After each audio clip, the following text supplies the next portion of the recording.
Hello everyone, welcome to Extra Marks Foundation YouTube channel. Like you have already seen, previous दो videos के अंदर हमने rational number और number line का concept already solve कर लिया है. Now in this particular session, we are going to talk about the representation of irrational numbers on number line. Right? So जल्दी से देखते हैं how we represent irrational numbers on number line. So for that we have taken the very first example, which is we need to locate root 2 on the number line. अब root 2 को explain करने के लिए there is one thing that we need to understand before we start making the number line, and for that I believe सबको Pythagoras theorem याद है, right? Pythagoras theorem हम सबको याद है, where the base square and perpendicular square is equal to the hypotenuse square.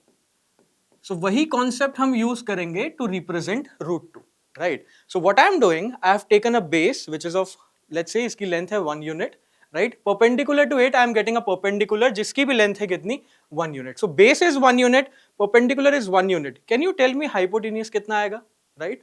So hypotenuse square, I am sure everybody agrees, is equal to base square plus perpendicular square. ये हमें already पता है. So when I put h square is equal to p square plus perpendicular square, the base is 1, right? So this is 1 square and perpendicular is also 1, which is 1 square. So hypotenuse square is nothing but equal to 2. Am I correct? Yes, sir. So now if we have the hypotenuse square, तो finally आप मुझे यहाँ से क्या बता सकते हो sir, that the hypotenuse will be equal to root 2. Negative value हम यहाँ पे नहीं लेंगे because we are talking about distance. Right, measurement की हम बात कर रहे हैं तो वहां पे नेगेटिव वैल्यू नहीं आएगी. So now we have understood that this line the hypotenuse will represent root 2. अगर बेस 1 यूनिट है, परपेंडिकुलर 1 यूनिट है, तो आपका जो हाइपोटेनियस होगा वो रूट 2 यूनिट्स को रिप्रेजेंट करेगा. तो ये लेंथ कितनी होगी, रूट 2. अब यही कॉन्सेप्ट हम नंबर लाइन पे अप्लाई करेंगे, right? So I have taken few set of numbers, right? So 0, 1, 2, -1 and -2. So what I am doing, 0 से 1 we have taken 1 unit, which is the base. Now 1 से we will draw perpendicular line which is again of 1 unit, right? So हमारे पास perpendicular line भी आ गई and we have got our hypotenuse which is nothing but root 2 units. इसकी जो length है वो root 2 units के बराबर है. अब यहाँ पर आता है construction का काम. What I'm going to do, I'm going to put my compass needle on 0. मेरी compass needle 0 पे रहेगी, right? And my pencil will lie on this point, right? Let's mark it point A. This point is, let's mark it P. Better, इसको हम P बोलते हैं. So this point is O and this point is P. मेरी compass needle है point O पे and my pencil will be on point P. and मैं क्या करूँगा, मैं इसको number line को cut करूँगा like this. When I will rotate my compass, it will cut the number line at this particular point. Now this distance from 0 to this point, 0 to this point, this will represent root 2 on number line. Right, because ये length क्या थी, ये length है हमारी root 2 units, right? And हम क्या कर रहे हैं, इस पर्टिकुलर लेंथ को लेके I am drawing a circle, right? Which means अगर ये रेडियस है तो आप सर्कल को जितना भी ड्रॉ करो वो हर जगह ये डिस्टेंस सेम ही आएगा. तो जैसे ही इसने नंबर लाइन पे कट किया तो हमारे पास आ गया O A is representing root 2 on the number line, right? Similarly एक एग्जाम्पल हम और लेते हैं, which is now this time we will represent root 3. But root 3 के लिए मुझे रूट 2 का इंपॉर्टेंस बहुत ज्यादा है. रूट 2 मुझे हमेशा पहले बनाना पड़ेगा. क्यों? Let's quickly watch. Now think that this time the base is actually root 2 units. अब रूट 2 आप सबको बनाना ऑलरेडी आता है. Perpendicular will be 1 unit, right? अब हाइपोटेनियस कितना आएगा? अब जो हमारा हाइपोटेनियस है उसकी length will be root 3 units. कैसे, आओ चेक करते हैं. So hypotenuse square will be equal to root 2 square plus 1 square, right? Root 2 का स्क्वायर कितना हो जाएगा? रूट 2 का square will be 2 plus 1 that is equal to 3. So hypotenuse square is equal to 3 and finally मेरे पास condition आ गई that hypotenuse is equal to root 3. Now do you understand क्यों मुझे रूट 2 पहले बनाना रिक्वायर्ड है, right? In order to get root 3. So definitely this hypotenuse will be equal to root 3. चलो अब हम इसको नंबर लाइन पर रिप्रेजेंट करते हैं. There is our number line. Again I have drawn the numbers. Our base will be, so first मेरे को क्या ड्रॉ करना है, root 2. So this is 1 unit, this is again 1 unit. अब जो हाइपोटेनियस आएगा that is equal to root 2 units, right? अब मैं रूट 2 से क्या करूंगा, I draw perpendicular line. Now this is our base, this is our base. यहां से मैं एक परपेंडिकुलर लाइन ड्रॉ करता हूं which will be of 1 unit, right? It's length will be 1 unit.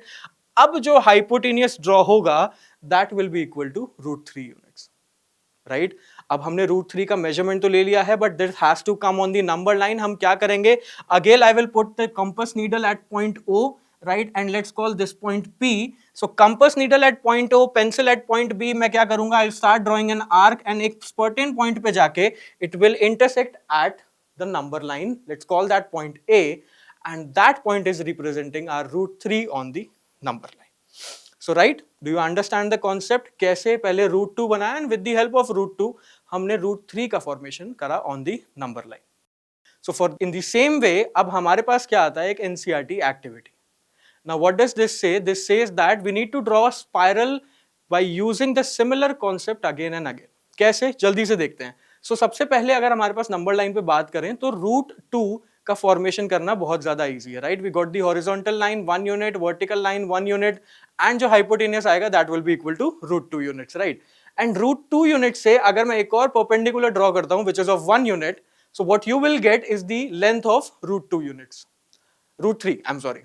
अब √3 से if I draw another perpendicular, but how we will do that? So this is √3 units, यहां से मैंने perpendicular draw किया which is of 1 unit. अब जो hypotenuse आएगा वो कितना होगा? Let's quickly check. So h square will be equal to, क्या आप लोग बता सकते हो? What will it be? It will be √3 square plus 1 square. So this is 3 plus 1 which is equal to 4. So hypotenuse की length आ गई under √4. Now everybody knows that under √4 is nothing but equal to 2. But for the time being, let's keep it as √4 only, right? So what will happen, अगर मैं यहाँ से 1 unit और draw करता हूँ, so this hypotenuse or this distance will be √4. अच्छा मेरे को एक बात बताओ, अगर √4 से मैंने फिर एक 1 यूनिट लेंथ परपेंडिकुलर ड्रॉ किया, तो अब जो हाइपोटेनियस आएगा वो कितना होगा, right. Our √4 will act as the base, 1 unit is the perpendicular, अब जो हाइपोटेनियस होगा वो क्या होगा, can anybody tell me? Yes, definitely √4 square is equal to 4 plus 1 square which is 1, so 4 plus 1 is 5, so the hypotenuse will represent √5 this time, right? So this is √5. अब √5 से अगर हम आगे दोबारा जाते हैं, we take 1 unit ahead, कितना आएगा? What will be the hypotenuse? What is the length we are getting? That is √6. अब √6 से अगर मैं 1 unit जाऊंगा, that is absolutely correct, you will get √7, and √7 से again we draw a perpendicular of 1 more unit, that will give us the hypotenuse or the length of √8 units, right, which is nothing but 2 √2, which you know that. अगर यहां से भी हम 1 unit एक और draw करते हैं, the hypotenuse or the distance that you will get will be equal to √9 units, that is nothing but 3 units, but अगर हम उसको रूट की फॉर्म में रखते हैं, so this is √9. Are you able to notice यहां पर एक पैटर्न फॉर्म हो रहा है, the length is keep on increasing. यहां पर the pattern that we are getting is a spiral which is going like this. अगर हम इसको कंटिन्यूअसली ड्रॉ करते रहेंगे तो आपके पास एक स्पाइरल का फॉर्मेशन होगा. So that is one of the activities which is based on representing irrational numbers on number line, which eventually gives you a spiral. I hope आपको ये concept clear हुआ होगा, right? Which is representing irrational numbers on number line. And if it has, then I will see you all in the next video. Thank you everyone and keep learning.